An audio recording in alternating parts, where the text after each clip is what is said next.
He threw out his wife with their newborn twins, in the rain, left her homeless, still bleeding from childbirth, with nowhere to go and no one to call, while he stood in the doorway with his mistress, laughing as she stumbled into the darkness like she was nothing more than trash he'd finally gotten rid of. She collapsed at a bus stop that night, soaking wet, her body broken, her babies crying against her chest, and the only thing she had left was a single message on her phone from a father she thought had been dead for 3 years, a message that said 4 words, "I prepared for this." What her husband didn't know, what he never even suspected, was that the mansion he just threw her out of, the accounts he'd been draining, the life he thought he'd stolen, none of it belonged to him. And in 3 weeks, Clara Ward would walk back through those doors in a way that would shatter everything he believed about power, control, and who really owned his entire world. Before we dive into how the crack started, if you want to see how Clara completely destroyed her husband, reclaimed everything he stole, and walked out of that courtroom victorious, hit that subscribe button right now and drop a comment telling us what time it is where you're watching from. Trust me, you don't want to miss what happens next. The rain hit like bullets against Clara's skin as she stood barefoot on the marble steps, her newborn twins pressed against her chest. The mansion behind her glowed with golden light, warm and untouchable, like a memory she could no longer claim. Her nightdress clung to her body, soaked through, but the cold didn't register. Nothing registered except the weight of her babies and the sound of the door slamming shut behind her. "You're dead weight, Clara. Leave." His voice had been flat, mechanical, like he was reading from a script he'd rehearsed. Marcus stood in the doorway, flanked by 2 security guards, his eyes empty of everything they'd once held. Or maybe they'd always been empty. Maybe she'd just been too in love to notice. "Marcus, please." Her voice cracked. "The twins are only 3 days old. Just let me stay until morning. Please." He didn't even blink. "You heard me. Get out." Behind him, Vanessa appeared, the woman who'd been his assistant, his confidant, his excuse for late nights and business trips. She wore Clara's robe, the silk one Marcus had given her last Christmas. Vanessa's smile was slow and satisfied, like she'd won a prize she'd been chasing for years. "This is awkward," Vanessa said, her voice dripping with false sympathy. "Maybe you should have been more useful." Clara's hands tightened around her babies. One of them whimpered, a tiny sound that cut through the rain. She wanted to scream, to fight, to demand answers, but her body was still healing from the C-section, her stitches pulling with every breath. She had no strength left for rage, only survival. "I gave you everything," Clara whispered. 6 years, Marcus. 6 years of my life. And what did I get?" Marcus stepped forward, his face twisted with contempt. "A wife who couldn't even manage a simple dinner party without embarrassing me. A wife whose family had nothing to offer. You were charity, Clara. I married you out of pity." The words landed like fists. Clara stumbled back, her bare feet slipping on the wet stone. She caught herself, adjusted the twins, and forced herself to breathe. Her mother's voice echoed in her mind, a lesson learned in childhood. When they think you're broken, that's when you watch. That's when you learn. That's when you prepare. "Fine." Clara's voice steadied. "I'll go." She turned and walked down the steps, each one agony, each one measured. The suitcase in her free hand felt like it weighed 1,000 pounds. Behind her, she heard Vanessa laugh, high and cruel. "Look at her, Marcus. She's not even going to fight." Marcus said nothing. The door closed. The light stayed on. Clara reached the iron gate and stopped. The street stretched out before her, empty and dark. The rain poured harder. One of the twins started crying, a wail that pierced the night. Then the other joined in, their voices small and desperate. She had nowhere to go. No family. No money. Her phone had 3% battery. Her body screamed for rest. "Shoo, babies. Shoo." She rocked them gently, her voice breaking. "Mama's got you. Mama's got you." She didn't know if she was lying. Then her phone buzzed. Once. Twice. She shifted the twins, pulled the phone from her pocket, and stared at the screen. A message from an unknown number. "Your father prepared for this." Clara's breath caught. Her father had been dead for 8 years. Heart attack. Sudden. Gone before she could say goodbye. What kind of sick joke was this? Another message appeared. Open the attachment. Trust no one. Wait. Her fingers trembled as she tapped the screen. A video file loaded, slow and grainy. Then his face appeared. Her father. Older than she remembered, thinner, but unmistakably him. His eyes were sharp, focused, burning with something she'd never seen before. Clara. His voice crackled through the phone speaker. If you're watching this, it means everything I feared has happened. It means Marcus has shown his true nature. And it means you're alone. Tears blurred her vision. She pressed the phone closer, as if she could reach through the screen and touch him. I knew this might happen, her father continued. I saw the way he looked at you. The way he looked at your mother and me. Like we were beneath him. Like you were a stepping stone. So I prepared. Everything you need is waiting. The mansion you just left? It's yours. The accounts he's been using? They're yours. Every dollar he spent, every lie he's told, every bit of security he thinks he has? It's built on something I controlled. And now you control it. Clara's knees buckled. She sank onto the curb, the twins still pressed against her chest. No, she whispered. No, that's impossible. There's a lawyer, her father said. Her name is Margaret Hale. She has everything. Documents, deeds, recordings. She's been watching him for 3 years. Watching them. Waiting for this moment. Call her in the morning. Do not call tonight. Do not react. Let him think he's won. Let him celebrate. Let him get comfortable. And then, Clara, you take everything back. The video ended. The screen went black. Clara sat there, rain pouring over her, the twins crying against her chest, and something inside her shifted. The humiliation didn't vanish. The pain didn't fade. But underneath it, something harder began to form. Something cold and sharp and patient. She stood, adjusted the twins, and started walking. A bus stop glowed in the distance, a small shelter with a bench. She made it there, collapsed onto the seat, and pulled the twins close. They quieted, sensing her heartbeat, her warmth. She stared out at the empty street and thought about Marcus, about Vanessa, about the mansion and the life she'd just lost. Across the city, on a rooftop terrace, Marcus raised a glass of champagne. Vanessa draped herself across his lap, laughing. Freedom tastes good, doesn't it? She purred. Marcus grinned. Best decision I ever made. They didn't know that every light in that mansion, every dollar in those accounts, every piece of security they felt, was about to disappear. They didn't know that the woman they'd thrown away was already planning her return. They didn't know that the humiliation they'd inflicted was the spark that would burn their world down. Clara pulled her twins closer and whispered into the rain. I'll protect you. I'll win. And they'll never see me coming. Morning arrived gray and cold, the kind of morning that felt like the world had forgotten color. Clara sat in Mrs. Chen's apartment, wrapped in blankets that smelled like lavender and old memories, staring at her phone like it held the answers to questions she didn't know how to ask. The twins slept in a makeshift crib beside her, their tiny chests rising and falling in perfect rhythm. Mrs. Chun, her elderly neighbor who'd always treated her like the daughter she'd lost years ago, poured weak tea into chipped mugs and said nothing. Sometimes silence was the only kindness that made sense.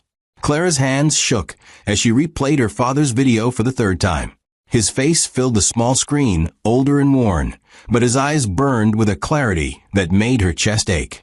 Your father prepared for this, the message had said. But how? How does a dead man prepare for betrayal 8 years in advance? How does a man who worked as a warehouse manager his entire life own a mansion worth millions? Nothing about the last 12 hours made sense. And yet here she was, holding proof that everything she thought she knew about her life had been a lie. You need to eat something, Mrs. Chun said softly, placing a bowl of congee on the table. Clara shook her head. I can't. Not yet.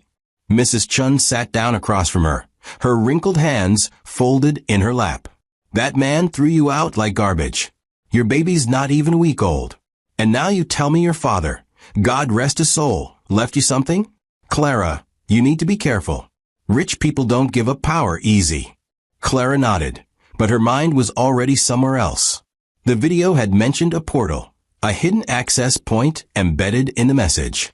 She'd found it in the early hours of the morning, tucked inside a symbol she'd almost missed. Her father had always been careful, deliberate, the kind of man who measured twice and cut once.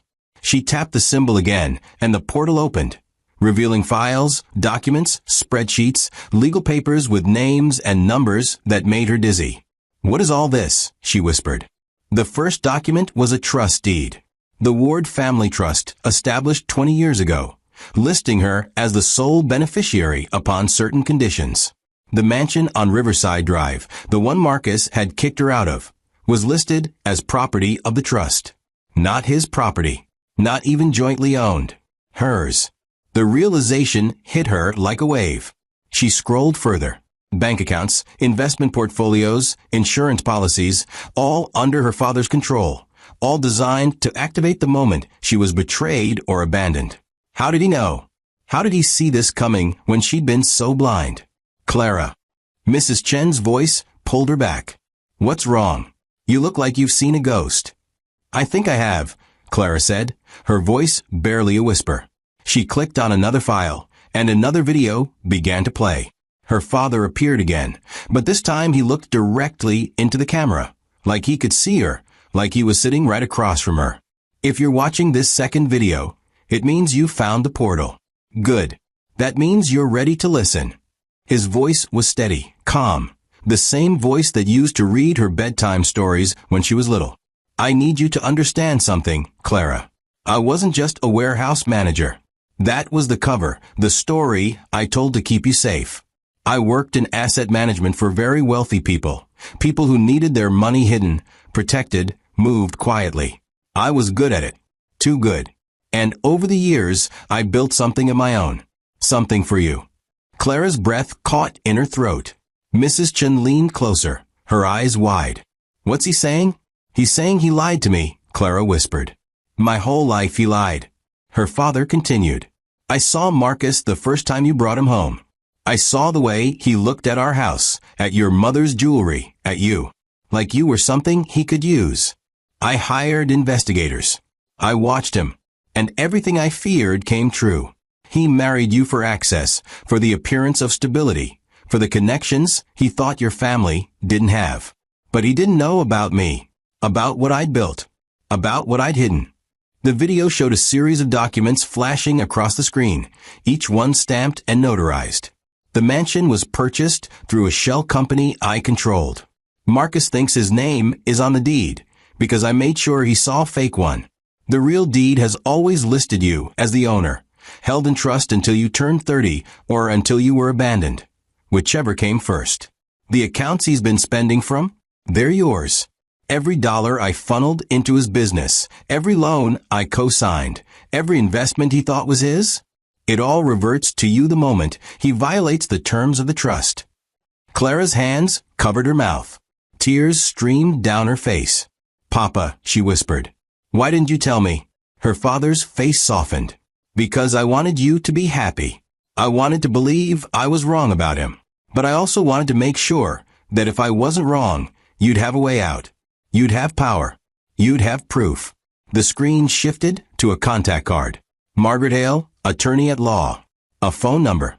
An address. Margaret has been watching Marcus for 3 years. She has recordings, financial statements, evidence of affairs, fraud, everything you'll need. But Clara, listen to me. Do not move too fast.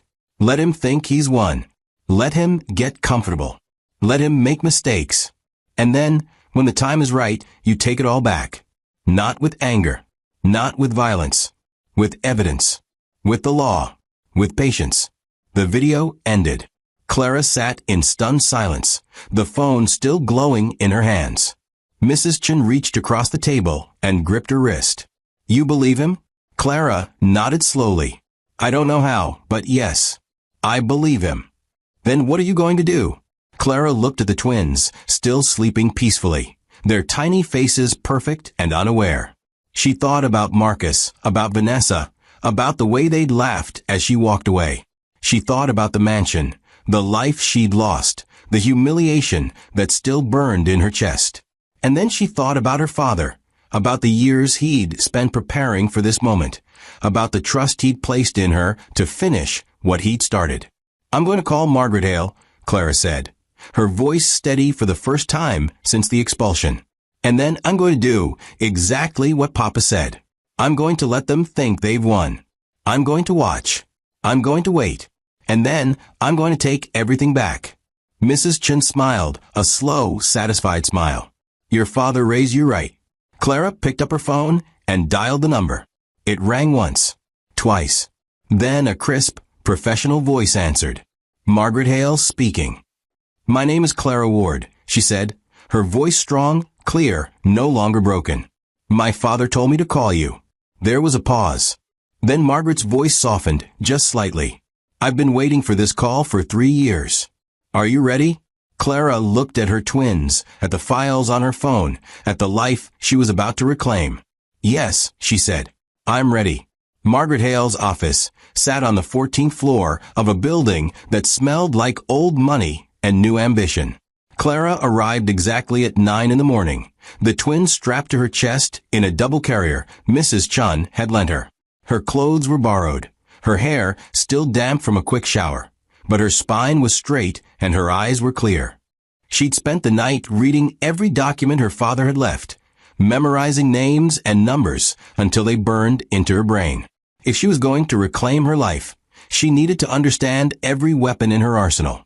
The receptionist, a young woman with perfect makeup and a practiced smile, looked Clara up and down with barely concealed judgment.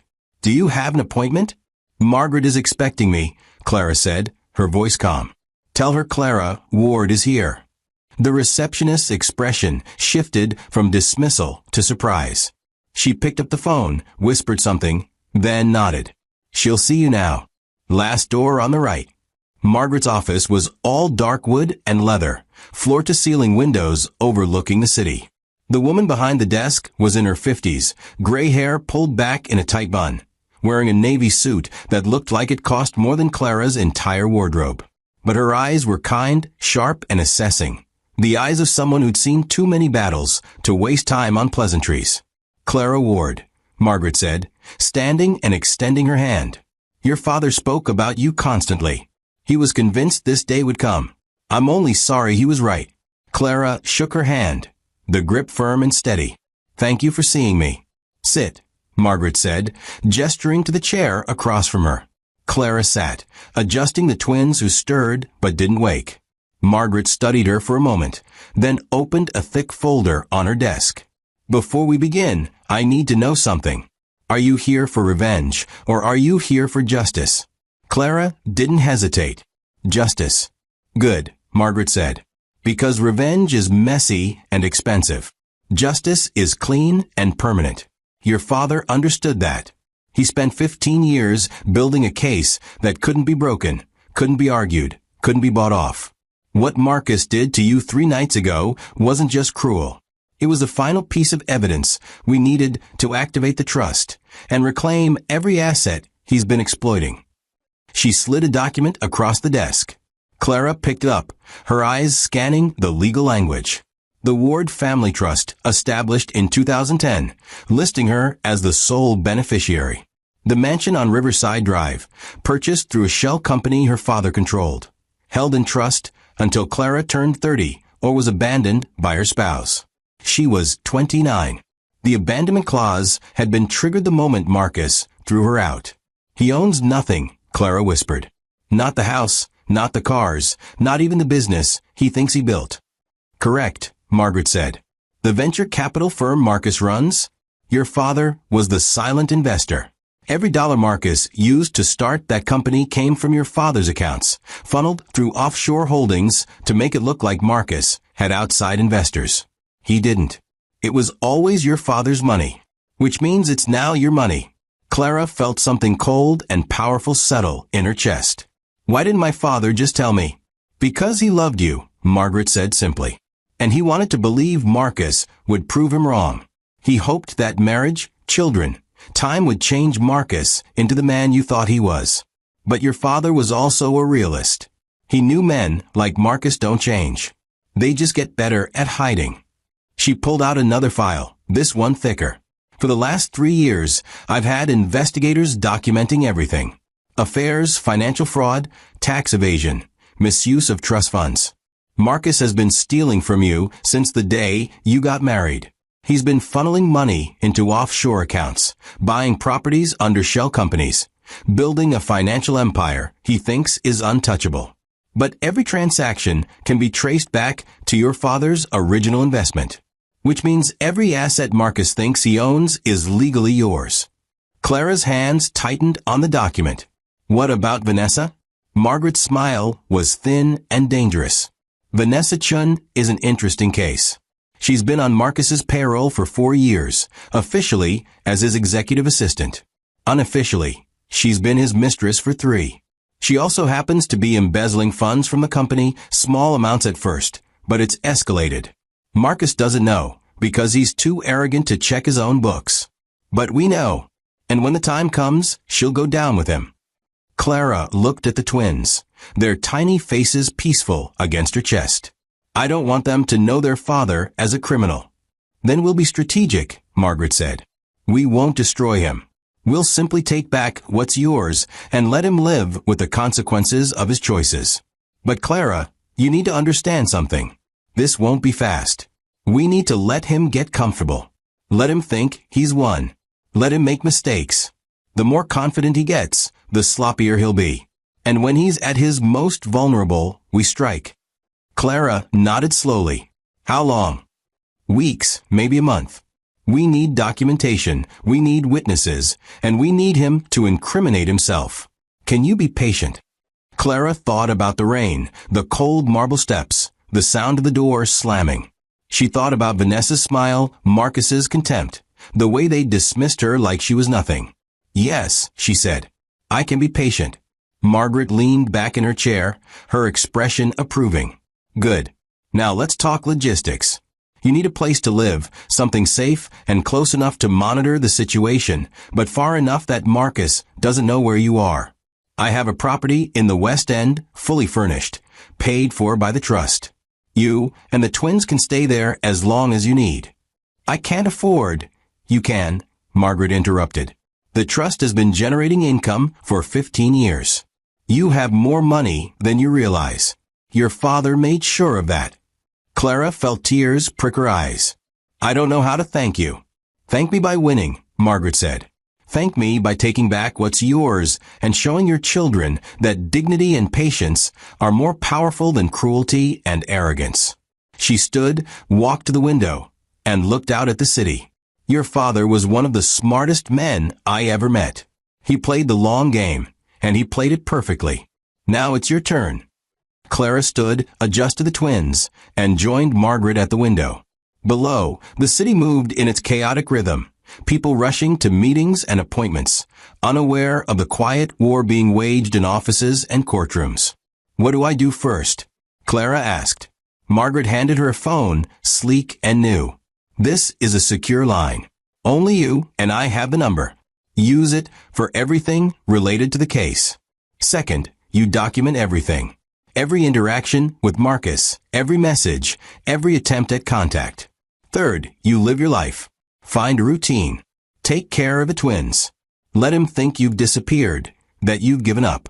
And when he's convinced you're no longer a threat, we'll hit him with everything we have. Clara took the phone, felt its weight in her palm. He's going to be angry. Let him be angry, Margaret said. Angry men make mistakes. And we'll be there to document every single one. Clara looked at the twins, then back at Margaret. When this is over, what happens to Marcus? Margaret's expression didn't change. That depends on him. If he fights, we bury him. If he accepts the terms, he walks away with his freedom and nothing else. Either way, you win. Clara felt something shift inside her, something that had been broken 3 nights ago, but was slowly rebuilding itself into something harder, sharper, unbreakable. Then let's begin, she said. Margaret smiled. Welcome to the fight, Clara Ward. Your father would be proud. 3 weeks had passed since Clara walked out of Margaret's office with a plan and a purpose. 3 weeks of quiet mornings in the West End apartment, feeding the twins, documenting every message Marcus sent demanding she sign over custody rights, every voicemail from Vanessa mocking her for being too weak to fight back. 3 weeks of watching from a distance as Marcus threw parties at the mansion, posted photos on social media of his new life, his freedom, his triumph. But today, the waiting ended. Today, Clara would return to the mansion, not as a victim begging for shelter, but as the rightful owner armed with documents that would shatter everything Marcus thought he'd built. The Rolls-Royce pulled up to the apartment at exactly 9 in the morning, black and sleek, the kind of car that made people stop and stare. The driver, a man named James who'd worked for her father years ago, opened the door with a slight bow. "Miss Ward," he said, his voice respectful. "Are you ready?"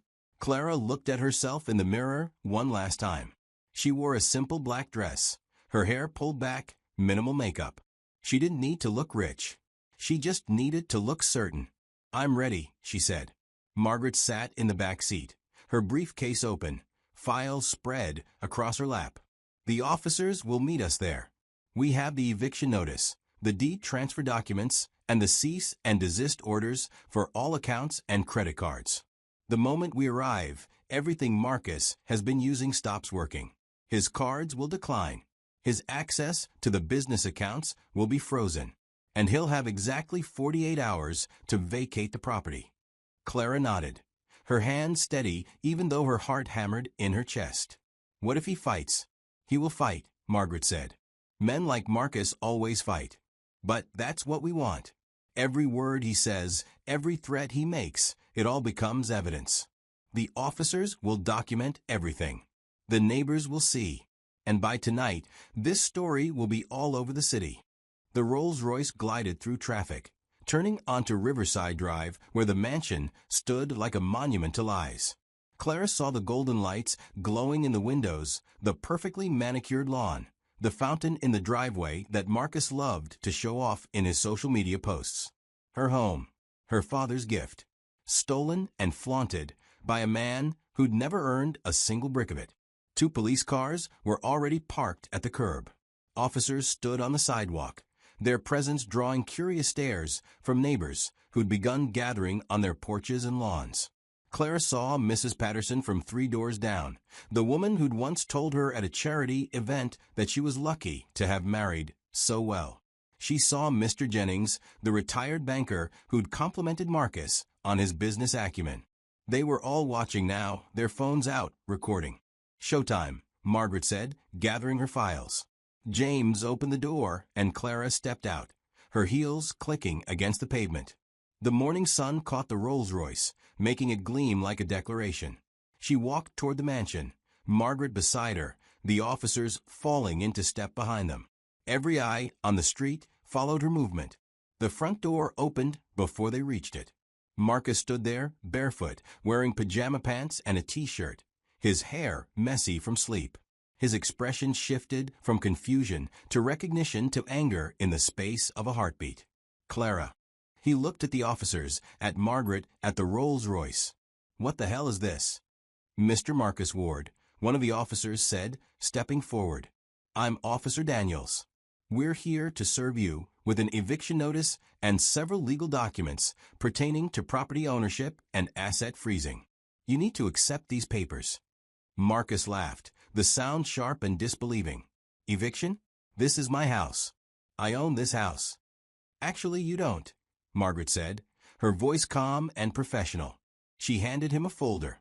"Inside you'll find the original deed to this property, purchased in 2015 by the Ward Family Trust with Clara Ward listed as the sole beneficiary.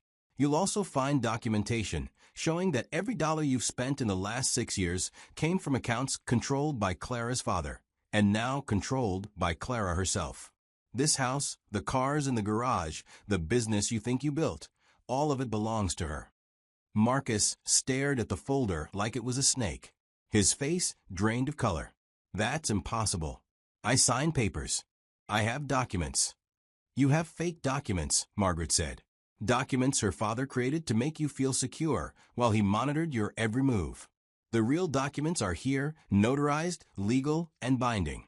You have 48 hours to remove your personal belongings and vacate the premises." Any attempt to damage property or remove items not explicitly yours will result in criminal charges. Vanessa appeared behind Marcus, wearing one of Clara's old robes, her expression smug until she saw the officers. "What's going on?" "They're lying," Marcus said, his voice rising. "This is harassment. I'm calling my lawyer." "Please do," Margaret said. "Your lawyer will tell you the same thing I'm telling you. You have no legal claim to this property or any of the associated assets." Clara stepped forward, her voice quiet but clear enough for everyone on the street to hear. "You threw me out 3 weeks ago, Marcus. You told me I was dead weight. You put me and our newborn babies on the street in the middle of the night because you thought I had nothing, that I was nothing. But you were wrong." Marcus's eyes locked on hers, and for the first time since she'd known him, she saw fear. "Clara, listen." "No," she said. "You listen. Every lie you told is documented. Every dollar you stole is accounted for. Every benefit you enjoyed while pretending to be someone you're not, it's all over. This house is mine. The business is mine. And you have 2 days to get out." Vanessa grabbed Marcus's arm. "She can't do this. Tell her she can't do this." "She already did," Margaret said. She handed another folder to Vanessa.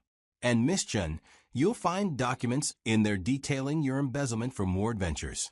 We have records of every fraudulent transaction, every falsified expense report, every account you thought you'd hidden. You have 2 options: return the money and resign quietly, or face criminal charges. Your choice." Vanessa's face went white. The folder slipped from her hands and scattered papers across the marble floor. Marcus turned to the officers. "This is insane. You can't just believe whatever she says." Officer Danielle's expression didn't change. "Sir, we're not here to debate ownership. We're here to serve legal documents. If you have a dispute, you'll need to take it up in court. But until then, you need to comply with the eviction notice." The neighbors were closer now, their phones raised, recording every second. Clara could hear their whispers, the shock and fascination in their voices. She turned to face them, her voice carrying across the lawn. "For 6 years, I lived in this house as Marcus's wife. I gave him everything I had. And 3 weeks ago, he threw me and our 3-day-old twins into the rain because he thought I was powerless. But my father knew better. He prepared for this. He made sure that when the truth came out, there would be no doubt about who was really powerless." She turned back to Marcus, her eyes steady. "You wanted me gone because you thought I was in your way. But I was never in your way, Marcus. I was the foundation you built your lies on. And now that foundation is gone." Marcus's jaw clenched. "You're going to regret this." "No," Clara said. "You're going to regret underestimating me." Margaret handed final documents to the officer. "All accounts associated with Marcus Ward have been frozen as of 8 this morning. Credit cards, business accounts, personal holdings, all inaccessible. He has 2 days to arrange alternative living situations and transportation. After that, any attempt to return to this property will be treated as trespassing." Marcus stood there, the folder in his hands, the mansion behind him, the Rolls-Royce gleaming in his driveway, and for the first time in his life, he had nothing to say. Clara turned and walked back to the car, her head high, her steps measured. James opened the door, and she slid inside. Margaret followed. The officers remained on the porch, ensuring Marcus understood the documents were binding. As the Rolls-Royce pulled away, Clara looked back at the mansion one last time. Marcus stood in the doorway, Vanessa beside him, both of them frozen in disbelief. The neighbors were already talking, their phones buzzing with messages and posts. By tonight, the whole city would know. The woman they'd pitted, the wife they'd dismissed, had just reclaimed everything. And she'd done it with patience, evidence, and the unshakable certainty that justice, when done right, didn't need to be loud. It just needed to be thorough. The mansion felt different now that it was truly hers. Clara walked through rooms she'd once cleaned and decorated, rooms where she'd hosted dinners for Marcus's business partners while he took credit for her work, rooms where she'd cried alone while he was out with Vanessa. But the tears were gone now, replaced by something colder and more precise. Margaret had been clear. Ownership was only the first step. to protect the twins, to secure their future. Clara needed to ensure Marcus could never use the legal system against her. That meant gathering evidence so thorough, so damning, that any judge would see him for what he truly was. He'll come after custody, Margaret had warned during their meeting that morning. Men like Marcus don't accept defeat. They reframe it. He'll claim you're unstable, that you manipulated your father, that the twins deserve a father with resources and stability. He'll make himself the victim. Clara had nodded, her mind already working. Then we need to show he's neither stable nor fit to be their father. Exactly, Margaret said. Which is why we're going to let him bury himself. The plan was elegant in its simplicity. Marcus was arrogant, and arrogant men talked when they thought they were safe. Clara would arrange a private dinner, a supposed reconciliation attempt, and she'd let him think he'd won her back. Margaret's team had already installed recording equipment throughout the mansion, hidden cameras and microphones in every room Marcus was likely to use. Everything he said, every admission, every threat would be documented. "Are you sure you can do this?" Margaret had asked, her eyes searching Clara's face. Sitting across from him, pretending to be weak, letting him think he has power over you. Clara had met her gaze without flinching. "I've been doing it for 6 years. What's one more night?" Now, as she set the dining room table with the chin Marcus loved, the crystal glasses he'd always insisted on, she felt nothing but calm determination. The twins were with Mrs. Chun, safe and far away from whatever happened tonight. Clara had rehearsed her role, practiced the trembling voice, the apologetic tone, the desperate woman willing to do anything to keep her family together. It was a performance, and she intended to make it flawless. Marcus arrived at 7, exactly on time, wearing the suit she'd always said made him look powerful. He stood in the doorway, his expression guarded, calculating. "You said you wanted to talk." "I do," Clara said, her voice soft, uncertain. "Please come in." He walked past her, his eyes scanning the mansion like he was cataloging what he'd lost. "You've redecorated." "Some things needed to change," Clara said. She gestured to the dining room. "I made your favorite.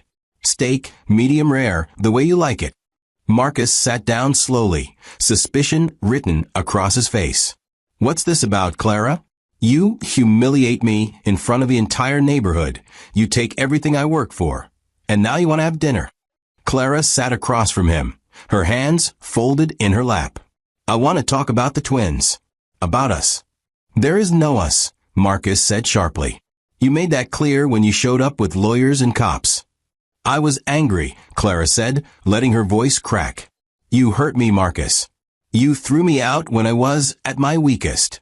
But I've had time to think, and I realize fighting isn't good for anyone, especially not the babies." Marcus leaned back, his expression softening just slightly. "So what are you saying?" "I'm saying maybe we can work something out," Clara said. "Maybe we don't have to be enemies. Maybe we can co-parent, find a way to make this work without dragging each other through court." She watched his eyes, saw the calculation happening behind them.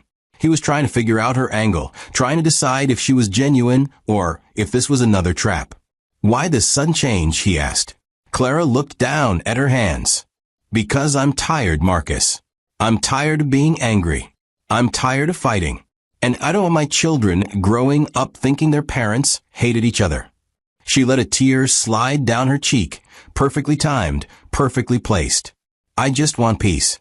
Marcus picked up his wine glass, swirled it, took a slow sip.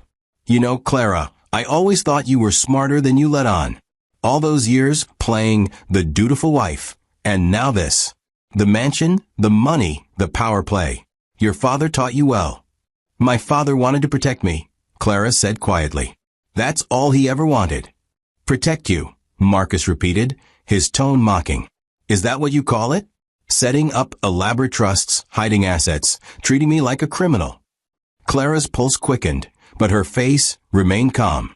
"You were the one who threw me out, Marcus. You were the one who chose Vanessa."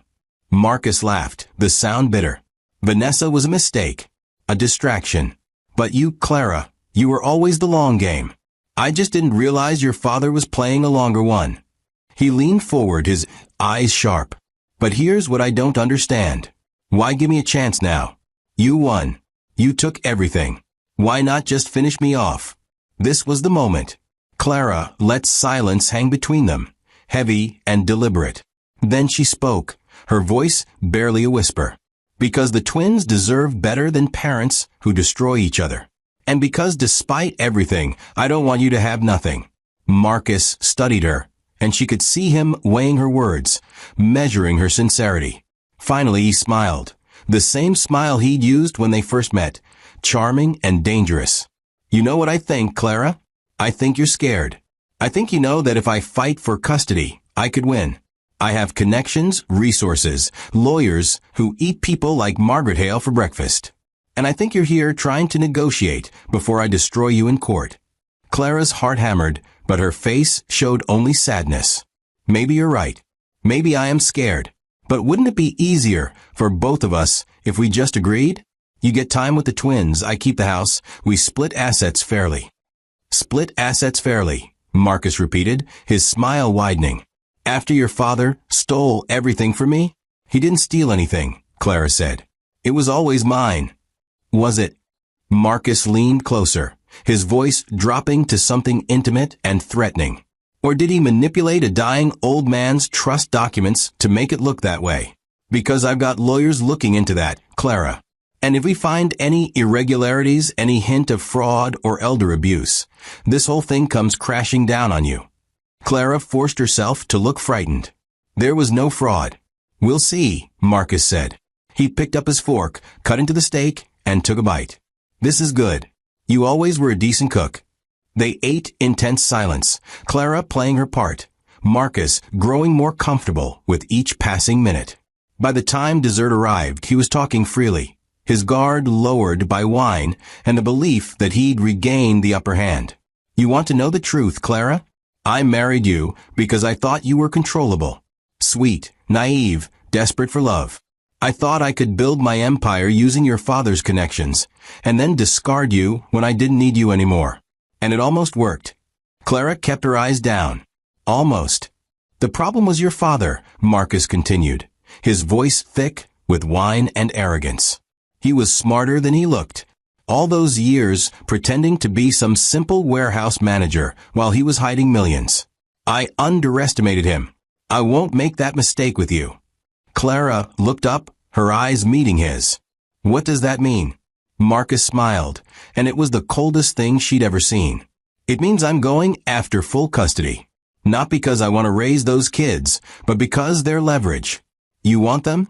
You'll sign over half the trust, half the assets, half of everything. Otherwise, I'll drag you through court for years. I'll make you look unstable, unfit, dangerous. And by the time I'm done, you'll be lucky to get supervised visitation. Clara felt ice settle in her chest. There it was. The admission Margaret had said would come. The proof of his intentions, his manipulation, his complete disregard for his own children. You'd use your own babies as leverage?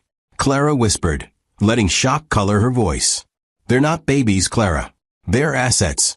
Just like this house, just like the trust, just like everything else. Marcus stood, tossed his napkin on the table. Thank you for dinner, and for showing me exactly how desperate you are. My lawyers will be in touch. He walked toward the door, and Clara stood, her voice steady now, the performance over. Marcus. He turned. Yeah. You should know something, Clara said. Every word you just said was recorded. Every admission, every threat, every piece of evidence I needed to prove you're unfit to parent those twins. It's all documented. Marcus's face went slack. What? Clara walked to the sideboard, opened a drawer, and pulled out a small recording device. Audio and video. Everywhere in this house. Margaret warned me you'd do this. She said men like you always tell the truth when they think they've won. Marcus lunged toward her, but Clara stepped back, her phone already in her hand. I've already sent copies to Margaret, to the family court judge, and to my secure backup. You take one step closer, and I call the police. You threaten me again, and it becomes evidence of domestic intimidation. You try to fight for custody, and every judge in this city will see you admitting you don't want your children. You just want to use them as weapons. Marcus stood frozen, his face red with rage. You set me up. No, Clara said. I gave you a chance to be decent. You chose to be exactly who you've always been. And now everyone will know it. Marcus believed he still had cards to play. 3 days after the dinner disaster, after his lawyers told him the recordings were legally obtained and admissible in court, after Vanessa stopped answering his calls when she realized he was broke, he decided to throw a party. Not just any party, but a rooftop celebration at the Pinnacle Hotel, the kind of event where the city's elite gathered to see and be seen. He sent invitations to every business associate, every society figure, every person who'd ever mattered in his world. The message was clear. I'm still standing, I'm still powerful, and Clara Ward's little victory was just a temporary setback. Clara heard about the party from Margaret, who'd heard about it from 3 different sources within hours of the invitations going out. He's desperate, Margaret said over the phone. Desperate men do stupid things. Should we be worried? Clara asked. She was in the nursery, watching the twins sleep, their tiny hands curled into fists. Worried? No, Margaret said. Prepared? Yes. I've already sent our team. Undercover, of course. Photographers, journalists, even a few strategically placed guests who owe me favors. Whatever happens tonight, we'll document it. And if Marcus does what I think he'll do, he'll hand us the final nail for his coffin. Clara felt a flicker of something dark and satisfied. What do you think he'll do? He'll brag, Margaret said simply. He'll drink too much, surround himself with people who'll tell him what he wants to hear, and he'll talk. About you, about the twins, about his plans. And we'll record every word. The Pinnacle's rooftop was decorated like something out of a magazine, white lights strung between glass pillars, champagne towers glowing under the city skyline. Marcus stood at the center of it all, wearing a tuxedo he'd rented on credit, smiling like he owned the world instead of owing it. Vanessa was conspicuously absent. The guests who'd bothered to show up, and there were fewer than he'd hoped, mingled with polite distance, their conversations careful, their eyes curious. Everyone had heard the rumors. Everyone knew something had happened with his wife, his house, his business. But no one knew the full story, and Marcus intended to control the narrative. Ladies and gentlemen, Marcus called out, raising his glass. The crowd quieted, turning toward him with expressions ranging from interested to skeptical. Thank you for coming tonight. I know there's been talk, speculation about my personal life, my business, my marriage. And I want to set the record straight. He took a long sip of champagne, his smile widening. My wife, soon-to-be ex-wife, Clara Ward, has been spreading lies about me. She's used her father's money and influence to try to destroy everything I built. But here's what she doesn't understand. I built my company with my own hands, my own intelligence, my own vision. And no amount of legal manipulation will change that. The crowd murmured, some nodding, others exchanging glances. In the back corner, partially hidden behind a decorative column, stood a woman named Rachel Chun, one of Margaret's most trusted investigators. She held her phone at waist level, camera recording, capturing every word, every gesture. Beside her, a young journalist named David Kim adjusted his position to get a better angle. Marcus continued, his voice growing louder, more confident. Clara thinks she can use our children as leverage. Twin babies, born just weeks ago, and she's already weaponizing them. She's keeping them from me, denying me access, trying to paint me as an unfit father. But let me tell you something. He paused for effect. I don't need those kids to prove who I am. I am Marcus Ward. I built Ward Ventures from nothing. I made myself into someone this city respects. And if Clara thinks she can take that from me, she's more deluded than I thought. A few guests shifted uncomfortably. James Harrington, a venture capitalist who'd known Clara's father, frowned and set down his glass. Marcus, he called out, isn't it true that Ward Ventures was primarily funded by external investors? Marcus waved the question away. Initial seed funding, sure. But the vision, the execution, the success, that was all me. And isn't it also true, James continued, his voice steady, that those external investors were actually controlled by Clara's father through offshore accounts? Marcus's smile faltered. That's a mischaracterization. Is it? James pressed. Because I've seen the documents. Samuel Ward was a client of mine for 15 years. I know exactly how he structured his holdings. And I know he never trusted you. The rooftop went silent. Marcus's face flushed red. You don't know what you're talking about. I know that Samuel called me 2 weeks before he died, James said quietly. He told me he was worried about his daughter's marriage. He asked me to be a witness for some documents he was signing. Documents that protected Clara in case you ever showed your true colors. And from where I'm standing, Marcus, it looks like he was right to worry. Marcus slammed his glass down on the nearest table. Get out. This is my party. Get out. James smiled, a thin, knowing smile. Actually, it's the hotel's party. You're just renting the space. And given that your credit card was declined when you tried to pay the deposit, I'd say the hotel might have some questions about tonight's bill. The murmurs grew louder. Guests pulled out their phones, some texting, others already posting. Marcus's hands clenched into fists. That's a lie. My accounts are temporarily frozen because of legal complications, but I have resources. I have power. You have nothing, came a voice from the crowd. Vanessa stepped forward, and for a moment Marcus's face lit with relief. But her expression was cold, her eyes hard. Vanessa, tell them the truth. The truth. Vanessa laughed. The truth is you're broke, Marcus. The truth is every account you bragged about, every investment you claimed was yours, it all belonged to Clara. You were living off her father's money for 6 years, and you were too arrogant to realize it. Marcus lunged toward her, but security stepped between them. You knew, Marcus hissed. You knew the whole time. Of course I knew, Vanessa said. Why do you think I stuck around? I was skimming from the accounts you thought you controlled. Small amounts at first, then bigger. You never noticed because you were too busy playing the big man. But now that the money's gone, so am I. She turned to the crowd. And for anyone wondering, Clara Ward has evidence of everything. Every fraud, every lie, every crime Marcus committed thinking he was untouchable. She's been building a case for weeks. And when it goes public, all of you standing here will be questioned about what you knew and when you knew it.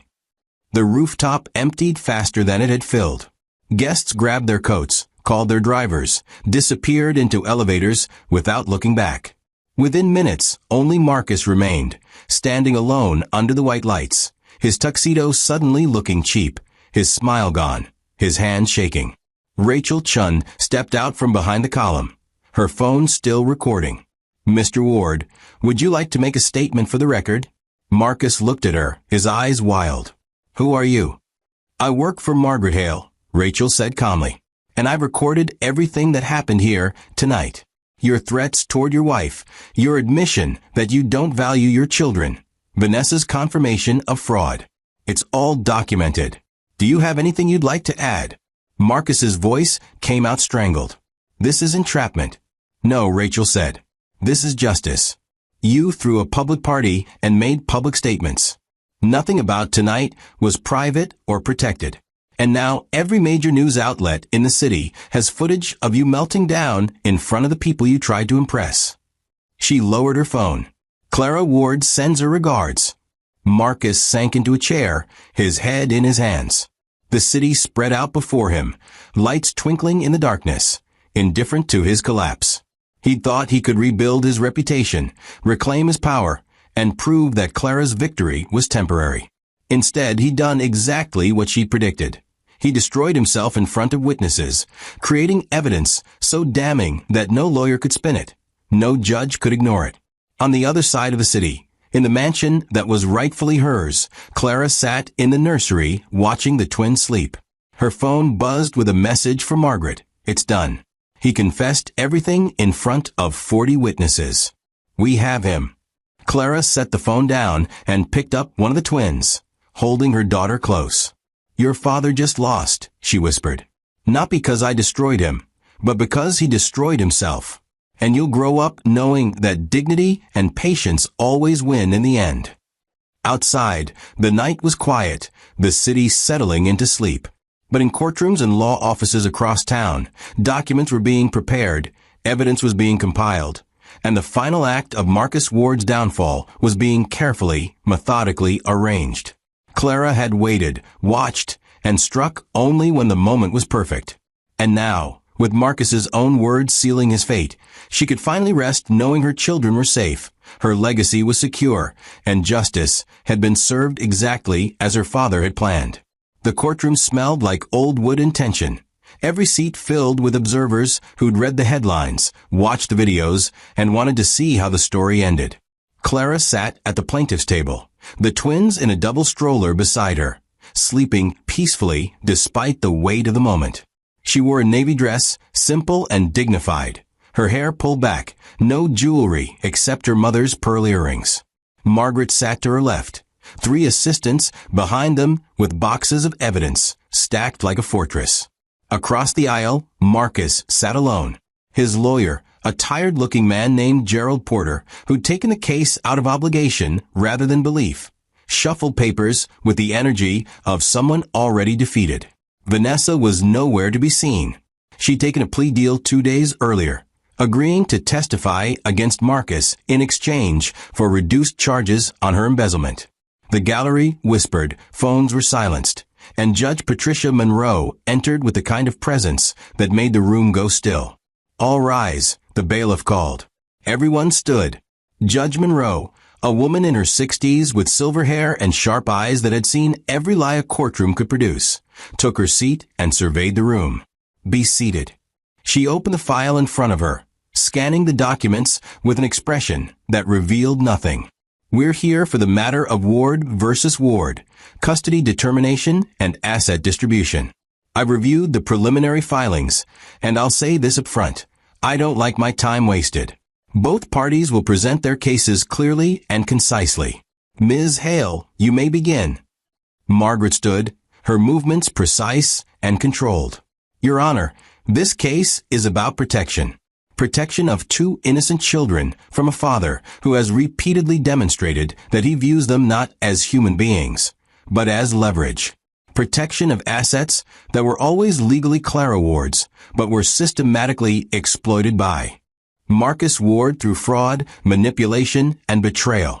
She gestured to the assistants, who began distributing folders to the judge and the court clerk. "In these folders you'll find comprehensive documentation. Trust deeds dating back 15 years showing Clara as the sole beneficiary. Financial records proving every dollar Marcus spent came from accounts controlled by Clara's late father. Recordings of Marcus explicitly stating he plans to use the children as bargaining chips. And witness testimony from over 20 individuals confirming a pattern of deception and emotional abuse." Judge Monroe flipped through the documents, her expression unchanging. Marcus leaned over to whisper to his lawyer, but Porter just shook his head. Margaret continued. "Clara Ward was thrown out of her own home at midnight, 3 days after giving birth via C-section, with newborn twins in her arms and nowhere to go. Marcus Ward orchestrated this expulsion, believing she had no resources, no power, and no recourse. He was wrong on all counts. What he didn't know was that Clara's father, Samuel Ward, had spent years preparing for exactly this scenario. She walked toward the evidence table, picking up a sealed envelope. "Your Honor, I'd like to enter into evidence a video recording made by Samuel Ward 6 months before his death. In it, he explicitly outlines his concerns about Marcus's character, his reasons for establishing the trust, and his instructions for Clara should she ever need protection." Judge Monroe nodded. "Play it." The courtroom lights dimmed slightly as a screen descended. Samuel Ward's face appeared, older and thinner than Clara remembered, but his voice was strong and clear. "My name is Samuel Ward. I'm recording this on March 15th, 2017, in the presence of my attorney Margaret Hale and witness James Harrington.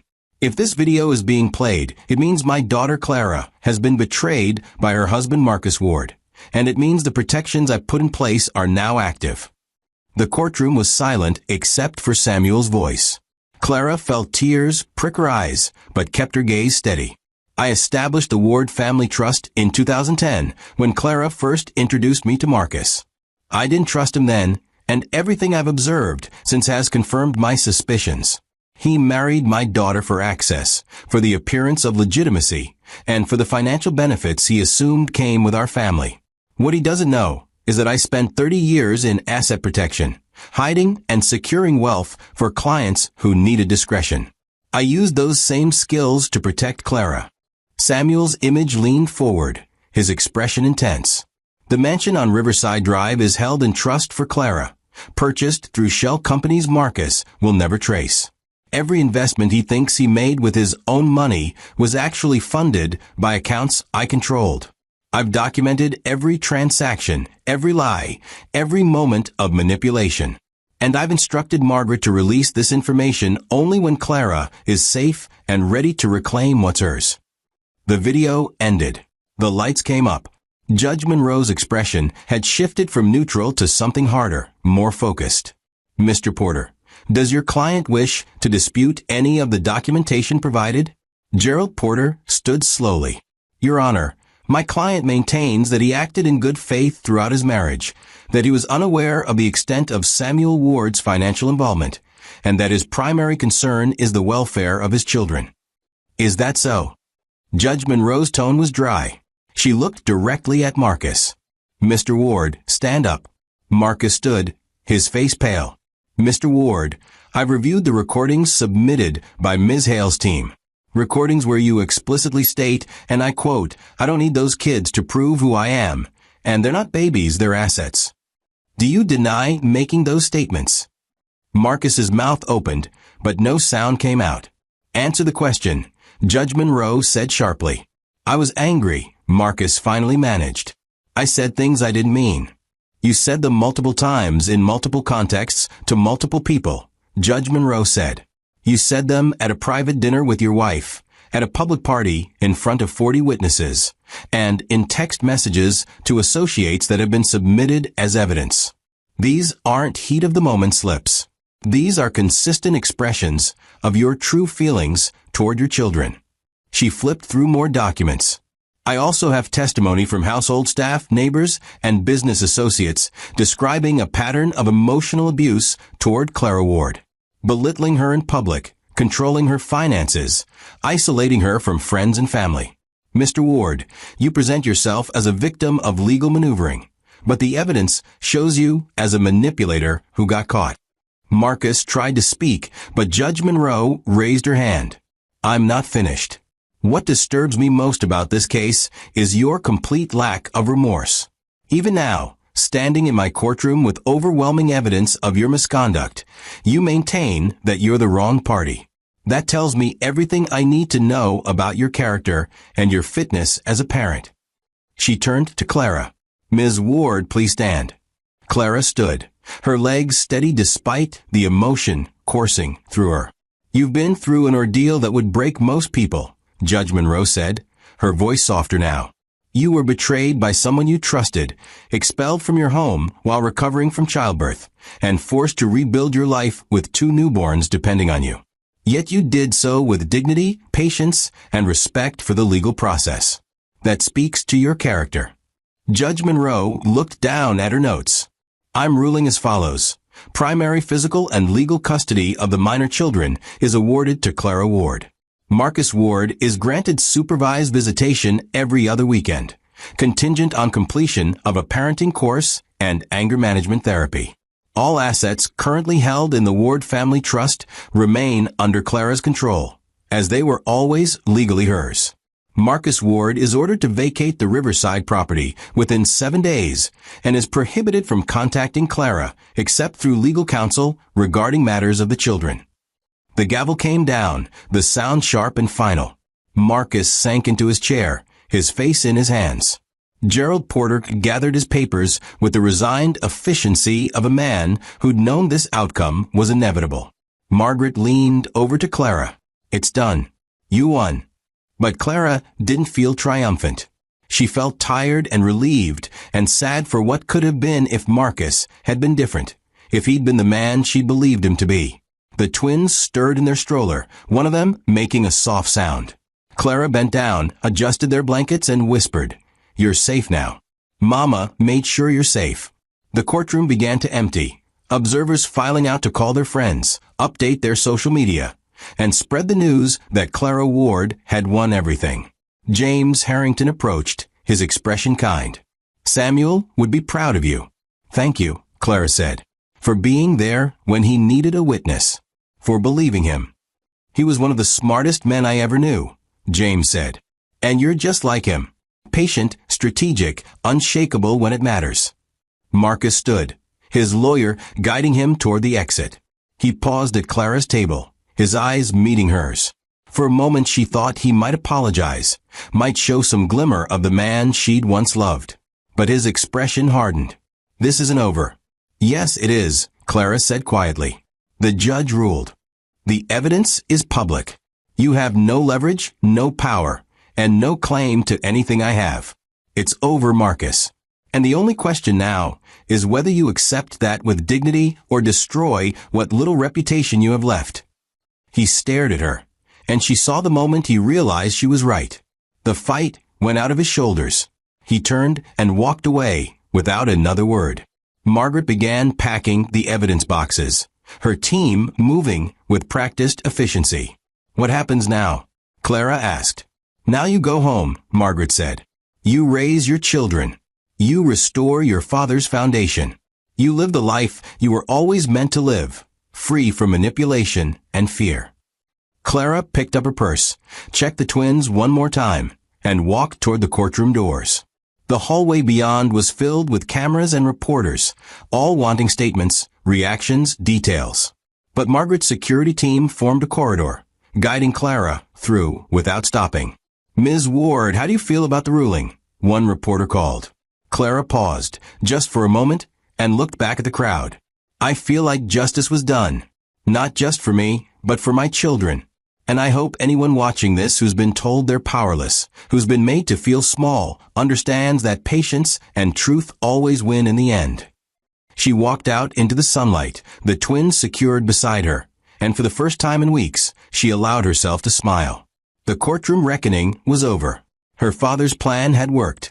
And now, finally, she could begin the life he'd protected for her, the life she'd earned through strength, strategy, and unshakable dignity. 3 weeks after the courtroom victory, Clara thought the war was over. She'd settled into a rhythm with the twins, morning feedings, and afternoon walks through the neighborhood where people no longer whispered, but smiled with respect. The mansion had been restored, room by room, each space reclaimed and reimagined as something that belonged to her and her children, not to the ghosts of Marcus's manipulation. Margaret had assured her the custody arrangement was ironclad, that Marcus's supervised visitation was the most he'd ever get, that she could finally breathe. But Clara had learned that men like Marcus didn't accept defeat quietly. They waited, regrouped, and struck when you thought you were safe. The letter arrived on a Tuesday morning, delivered by courier with Marcus's lawyer's firm embossed on the envelope. Clara's hands trembled as she opened it, already knowing it wouldn't be good news. Inside was a motion for emergency custody modification, 40 pages of legal arguments claiming that Clara was an unfit mother, that she'd manipulated the court system using her father's wealth, that the twins deserved a stable two-parent home, and that Marcus had undergone significant personal growth in the weeks since the ruling. "He's claiming family unity," Clara said into the phone, her voice tight. Margaret was silent for 3 seconds too long. "What does that mean?" Clara pressed. "What aren't you telling me?" "It means he's found a new angle," Margaret said carefully. "He's not arguing that you're a bad mother. He's arguing that splitting custody is harmful to the children, that they need both parents equally involved, and that the only way to achieve that is full joint custody with him having primary physical placement." Clara felt ice settle in her stomach, but the judge already ruled. He lost. Judges can be petitioned for modifications if circumstances change or if new evidence emerges, Margaret explained. Marcus is claiming he's completed therapy, that he's addressed his anger issues, and that he now understands the importance of fatherhood. He's presenting himself as reformed. "That's a lie," Clara said. 3 weeks ago, he called the twins assets. Now he's father of the year. "I know," Margaret said, "and we'll prove it's a lie. But Clara, there's something else in this motion. Something that concerns me." Clara's grip tightened on the phone. "What?" He's requesting a full audit of the Ward family trust.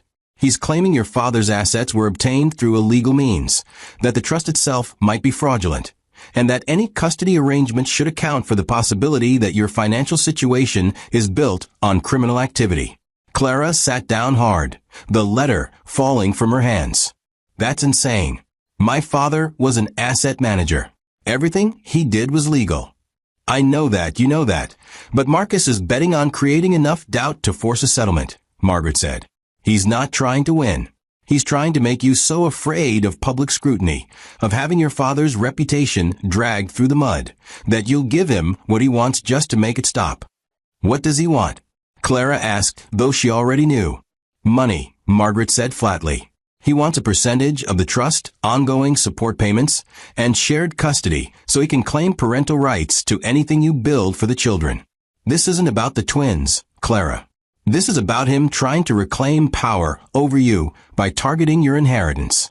Clara felt rage bloom hot and sharp in her chest. When is the hearing? 2 weeks. And Clara, you need to prepare yourself. He's going to be convincing.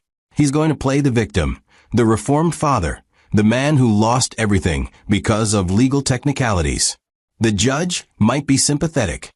Judge Monroe saw through him once, Clara said. She'll see through him again. We're not getting Judge Monroe, Margaret said. Marcus's lawyer filed for a change of venue, claiming bias. We got Judge Robert Carlson. He's older, traditional, and he has a reputation for believing in family reconciliation at all costs. Clara closed her eyes, her mind racing. Then we give him evidence he can't ignore. We show him exactly who Marcus is and what he's really after. 2 weeks passed like a countdown. Clara spent every day preparing, reviewing documents with Margaret, rehearsing answers to questions she knew Marcus's lawyer would ask. She documented every supervised visitation, noting that Marcus showed up late 3 times, left early twice, and spent most of his time on his phone rather than engaging with the twins. She gathered character references from neighbors, from Mrs. Chun, from the staff who'd worked in the mansion during her marriage and witnessed Marcus's treatment of her. She even reached out to Vanessa's lawyer and secured a sworn statement detailing Marcus's conversations about using the children as leverage. On the morning of the hearing, Clara dressed in gray, professional and understated, and arrived at the courthouse 30 minutes early. The twins were with Mrs. Chun, safely away from whatever happened today. Margaret met her at the entrance, her expression grim but determined. He's already inside. And Clara, I need to warn you. He brought reinforcements. Inside the courtroom, Marcus sat with 3 people Clara didn't recognize. An older couple in expensive clothes who radiated disapproval, and a younger woman in a conservative suit holding a briefcase. Who are they? Clara whispered.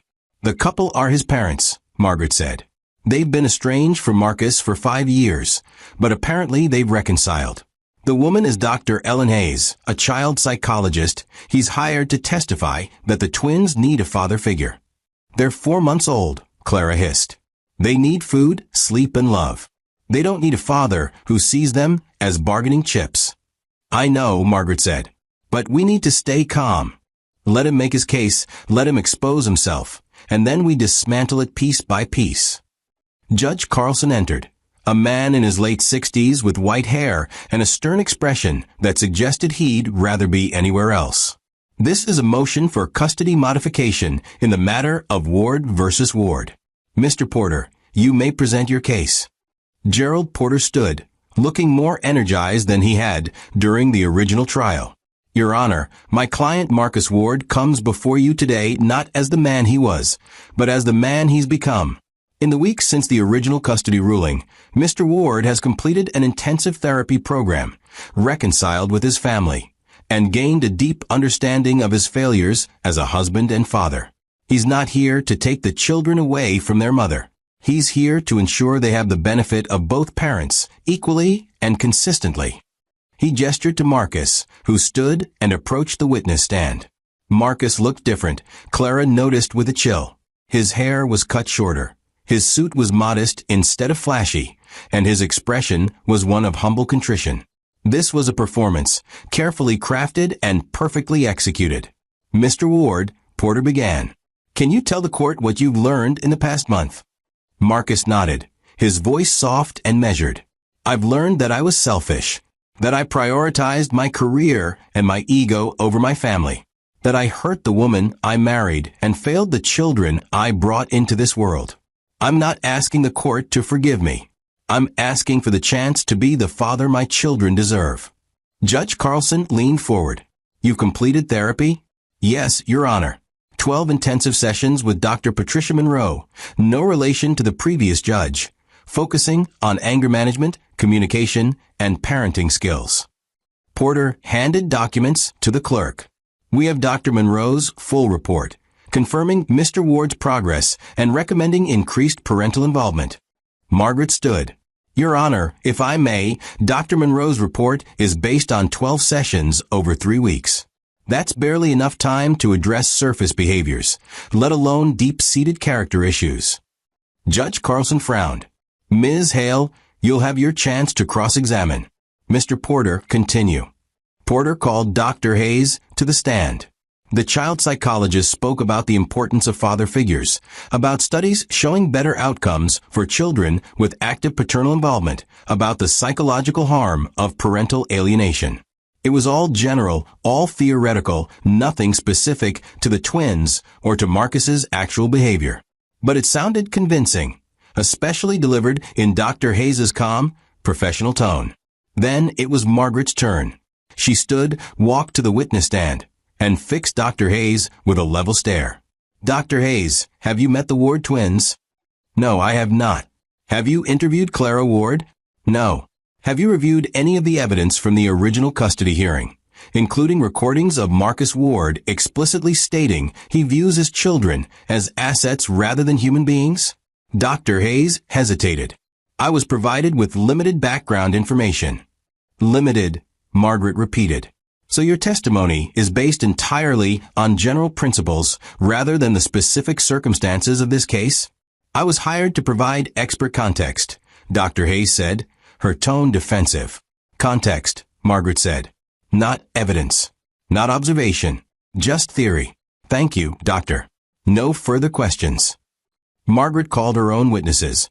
Mrs. Chun, who described Clara's devotion to the twins and Marcus's sporadic, disengaged visits. James Harrington, who testified about Samuel Ward's legitimate career and the legal structure of the trust. And finally, a recording expert who authenticated the dinner conversation where Marcus admitted his true intentions.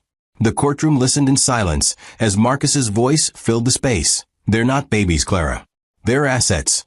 Just like this house, just like the trust, just like everything else. Judge Carlson's expression darkened. He looked at Marcus. Mr. Ward, this recording is dated 3 weeks ago. 3 weeks after you claim to have begun your transformation.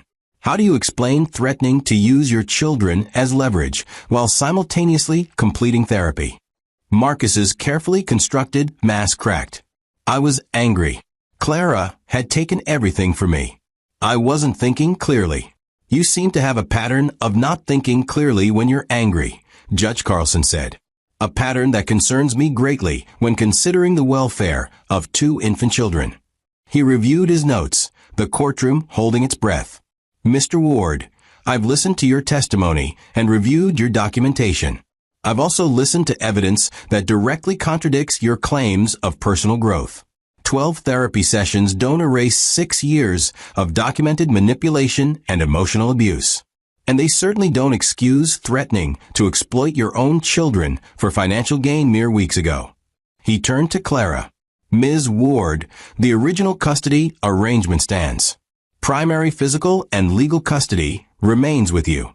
Mr. Ward's visitation will continue to be supervised, and any future motions for modification will require substantial evidence of sustained behavioral change over a minimum of 1 year. The gavel came down. Marcus's parents stood abruptly and left without looking at their son. Dr. Hayes gathered her briefcase and departed with professional detachment. Marcus sat alone, his performance shattered, his final attempt at manipulation exposed and rejected. Clara felt something release in her chest, a tension she'd been carrying since the letter arrived. Margaret touched her arm. It's over. For real this time. Clara nodded, But she didn't smile. She was tired of fighting, tired of having to prove her worth and her rights over and over again. She just wanted to go home, hold her children, and live the life her father had protected for her. "He'll try again," Clara said quietly. "No," Margaret said. "He won't. Because now he knows we'll always be ready, always have evidence, always be one step ahead. And eventually, even Marcus Ward will understand that some battles can't be won."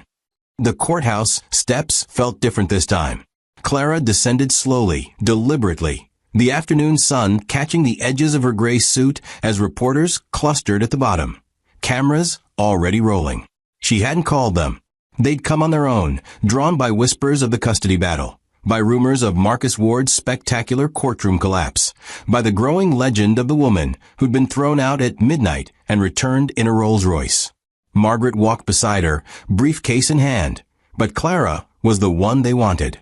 A young reporter pushed forward first, microphone extended. "Ms. Ward, how does it feel to win custody again after your ex-husband's allegations?" Clara paused and met the camera directly. "It feels like justice. Not revenge. Justice." Her voice carried across the steps, clear and unwavering. "My father taught me that dignity isn't given, it's maintained. Even when someone tries to strip it away, even when you're standing in the rain with nowhere to go, you maintain it. And eventually, the truth catches up." Another reporter called out. "What would you say to other women facing similar situations? Women being manipulated or controlled by their partners?" Clara's expression softened slightly. "I'd say document everything. Stay quiet when you need to. Build your case. Don't let anger make you reckless. Because the system rewards preparation, not emotion. And most importantly, know your worth isn't determined by someone else's perception of you." She glanced back at the courthouse. "I was thrown out like garbage. For months later, I owned everything he thought was his. That's not luck. That's a strategy meeting opportunity." The cameras loved it. By evening, clips of her statement had spread across local news stations, then social media, then beyond. Women in their 60s and 70s shared the videos with captions like, "This is what strength looks like." And she waited, she planned, she won. Clara's phone buzzed constantly with messages from people she hadn't heard from in years, some offering support, others admitting they'd doubted her story until now. Mrs. Chin called that night, voice bright with pride. "You are on the 6 o'clock news. Everyone in my building is talking about you. They're saying you're a hero." Clara smiled tiredly, the twins finally asleep after a long day. "I'm not a hero, Mrs. Chun. I'm just a mother who refused to let someone exploit her children." "That's exactly what makes you a hero," Mrs. Chun said firmly. "How many women stay silent because they're scared? How many let men like Marcus win because fighting seems too hard? You didn't. And now they're all watching, learning that it's possible to fight back and win." The next morning, Clara received an unexpected call. "Ms. Ward, this is Patricia Gonzalez from the Women's Empowerment Coalition. We've been following your case, and we'd like to invite you to speak at our annual gala next month. We think your story could inspire hundreds of women who are currently trapped in situations similar to what you escaped." Clara hesitated. Public speaking had never been her strength, and the thought of standing on a stage recounting her humiliation made her stomach tighten. But then she thought about the messages she'd received, about the women who'd written to say her courthouse statement had given them courage to leave their own abusive situations. "What would you want me to talk about?" "Your journey," Patricia said. "From the night you were expelled to the courtroom victory. The strategy, the patience, the rebuilding. We don't want a victim story. We want a survivor's blueprint." Clara looked at the twins sleeping in their crib, at the mansion her father had protected, at the life she'd reclaimed through careful planning and unwavering resolve. "I'll do it." The weeks before the gala passed in a blur of preparation. Clara worked with Margaret to identify which details were legally safe to share, which moments would resonate most powerfully. She practiced her speech in front of Mrs. Chun, who cried twice and insisted Clara add more about the twins. "People need to understand you weren't just fighting for yourself," Mrs. Chun said. "You were fighting for them. That's what makes it so powerful." Meanwhile, Marcus's world continued its collapse. His parents, who'd briefly reconciled with him for the custody hearing, had returned to their estrangement after Judge Carlson's ruling. His business partnerships dissolved as news of his behavior spread through professional circles. Vanessa had left him weeks ago, taking half the remaining assets in their settlement. He'd become exactly what Clara had predicted, a cautionary tale, a man whose arrogance and cruelty had isolated him completely. Clara felt no satisfaction in his downfall. She simply felt free. The gala took place at the Riverside Hotel, a sprawling venue with crystal chandeliers and a ballroom that seated 400. Clara arrived early, the twins with Mrs. Chun back at the mansion, and stood backstage listening to the crowd gather. Patricia found her there, smiling reassuringly. "You're going to be amazing. Just speak from the heart. They're already on your side." The introduction was brief. Tonight we have the privilege of hearing from a woman whose story has captivated our city and inspired countless others. She's a mother, a strategist, and a testament to the power of patience and preparation. Please welcome Clara Ward. The applause was immediate and thunderous. Clara walked onto the stage, the spotlight warm on her face, and looked out at the sea of women filling the ballroom. Most were her age or older, faces marked by their own struggles and victories. She saw herself reflected in them, and understood that her story wasn't just hers anymore. "For months ago," she began, her voice steady, "I stood in the rain at midnight barefoot, holding my newborn twins, with nowhere to go. My husband had thrown me out of the house I thought was ours, replaced me with his mistress, and told me I was dead weight. At that moment, I had two choices, collapse or survive. I chose survival." She told them about her father's message, about the trust he'd secretly built to protect her. She described the quiet months of rebuilding, of gathering evidence, while Marcus celebrated his perceived victory. She explained the Rolls-Royce arrival, the courtroom confrontations, the custody battle where Marcus tried one final time to exploit her through their children. "But here's what I learned," Clara said, her voice rising with conviction. "Humiliation is temporary. Dignity is permanent. When someone tries to destroy you, they're betting you'll stay destroyed. They're counting on you being too tired, too scared, too broken to fight back. And the moment you prove them wrong, the moment you stand up with evidence and strategy and unshakable resolve, they have nothing left." The ballroom was silent, every woman leaning forward. So if you're in that rain right now, if you're holding your children and wondering how you'll survive tomorrow, I want you to know something. Clara's eyes swept across the crowd. Document everything. Stay quiet when you need to. Build your case brick by brick. And when the moment comes, when you're finally ready to reclaim what's yours, do it with such precision that they never see it coming. The applause started slowly, then built into a standing ovation that lasted 3 full minutes. Women approached her afterward, some crying, others simply wanting to shake her hand. One elderly woman, probably 75, gripped Clara's arm with surprising strength. "My granddaughter is in a situation like yours. I'm sending her your speech. You just saved her life." Clara drove home that night feeling something she hadn't felt since before her marriage. Purpose beyond survival. The mansion lights glowed warm as she pulled into the driveway. Mrs. Chun met her at the door, beaming. The twins were perfect. "And Clara, you have 17 messages from women's organizations asking you to speak. You're becoming a movement." Clara picked up her sleeping daughter, feeling the weight of her, the solid reality of what she protected. "I'm not a movement, Mrs. Chun. I'm just a mother who refused to let her children be used as weapons." "That's exactly what the movement needs," Mrs. Chun said softly. The city had watched Clara fall. Now they were watching her rise. And in living rooms across 3 countries, women her mother's age were taking notes, remembering their own battles and whispering to themselves, "If she could do it, maybe I can too."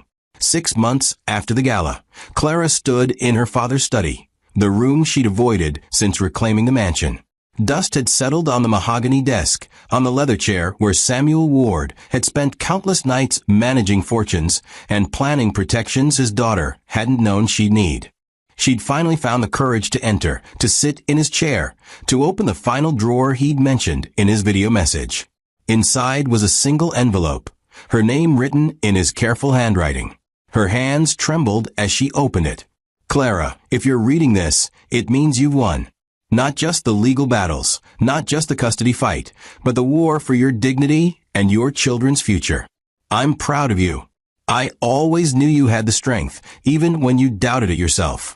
Now it's time to build something that outlasts both of us. The foundation documents are in the safe. The password is your mother's birthday. Use the trust not just to protect yourself, but to protect others.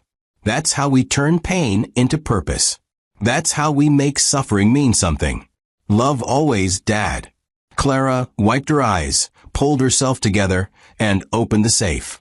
Inside were incorporation documents for the Ward Foundation for Women's Empowerment, already filed, already funded with $10 million from her father's estate. He'd planned this years ago, anticipated not just her need for protection, but her eventual desire to help others. She called Margaret immediately. Did you know about this?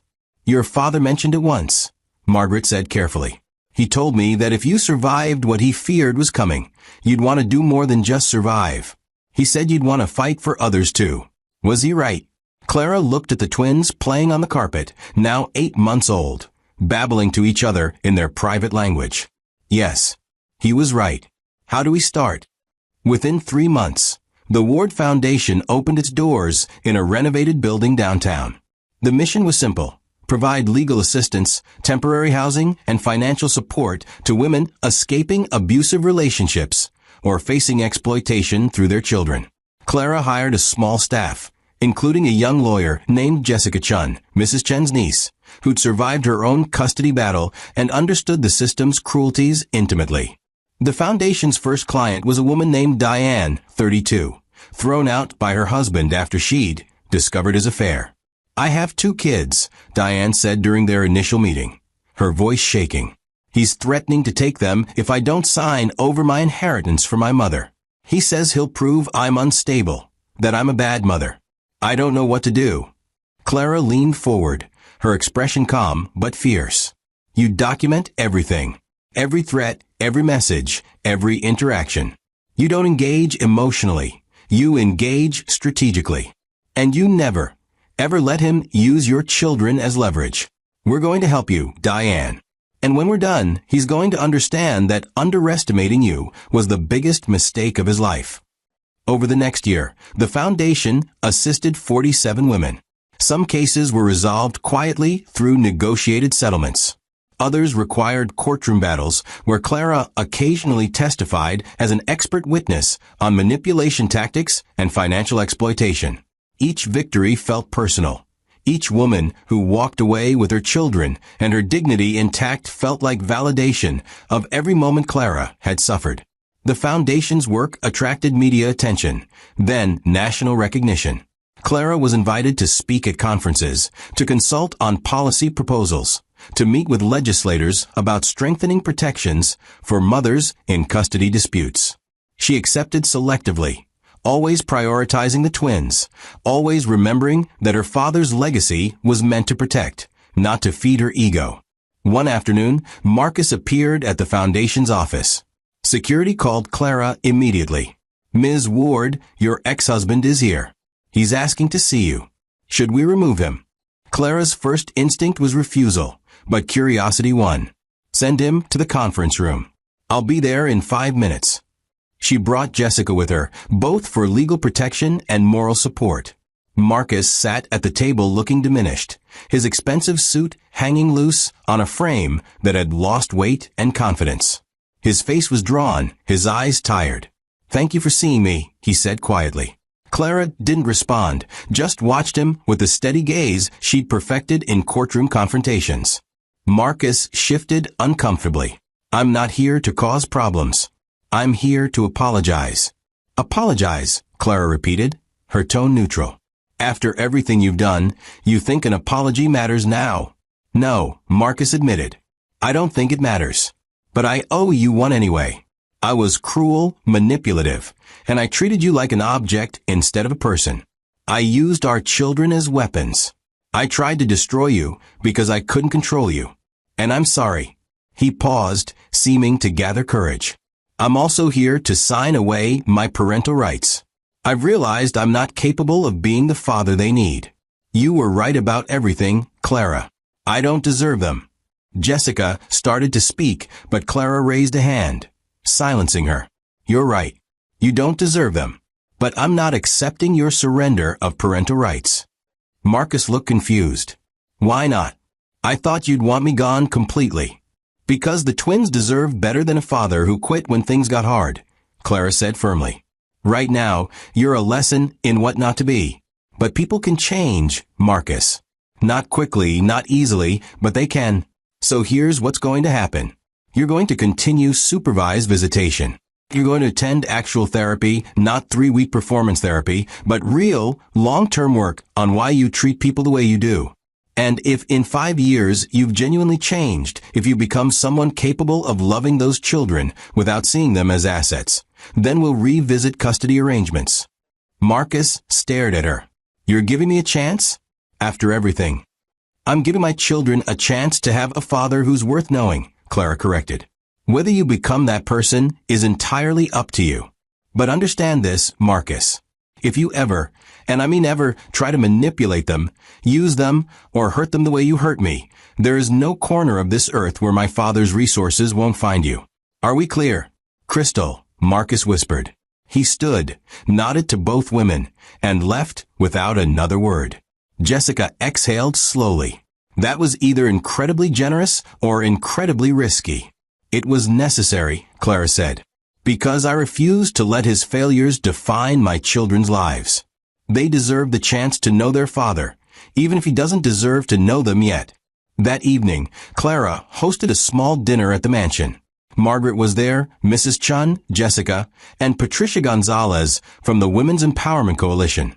The twins sat in high chairs, smearing food everywhere and laughing at their own mess. "To Clara," Margaret said, raising her glass, "who turned midnight rain into morning sunshine. To second chances," Mrs. Chun added. "Both the ones we give ourselves and the ones we give others." Clara looked around the table at these women who'd become her family, at the mansion that had transformed from prison to sanctuary, at her children who would grow up knowing their mother had fought for them with intelligence and grace rather than bitterness and rage. "To my father," she said softly, "who taught me that protection isn't just about defense. It's about building something strong enough that the people you love never need defending." They drank, they laughed, and later, after everyone had gone home, Clara carried the twins upstairs to their nursery. She decorated it herself, soft blues and gentle yellows, nothing like the cold elegance Marcus had preferred. She laid them in their cribs, watched them settle into sleep, and whispered the words she said every night. "You are loved. You are protected. And you will always know that strength isn't about never falling down. It's about getting back up, documenting everything, and making sure nobody can knock you down twice." Outside, the city lights glowed steady and warm. The mansion that had witnessed her humiliation now stood as proof of her triumph. The foundation her father had envisioned was changing lives. The legacy she thought lost had been reclaimed and expanded into something that would outlast them all. Clara Ward had been thrown out at midnight, barefoot and broken. She'd returned in a Rolls-Royce, armed with evidence and unshakable dignity. And now, standing in the nursery watching her children sleep, she understood the final truth her father had tried to teach her. Victory isn't about destroying your enemies. It's about building something so strong, so purposeful, so filled with love and justice that their attempts to destroy you become footnotes in a much larger story.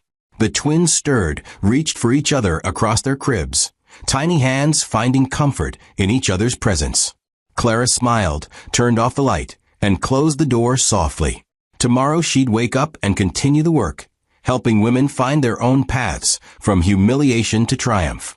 But tonight, she simply existed in the quiet satisfaction of knowing that she'd done more than survive. She transformed suffering into purpose, pain into power, and midnight rain into a legacy that would shelter generations to come. The storm was over. The sun had risen. And Clara Ward, once discarded like garbage, now stood as proof that patience, preparation, and unwavering dignity could overcome any betrayal, any humiliation, any attempt to break a woman who refused to stay broken.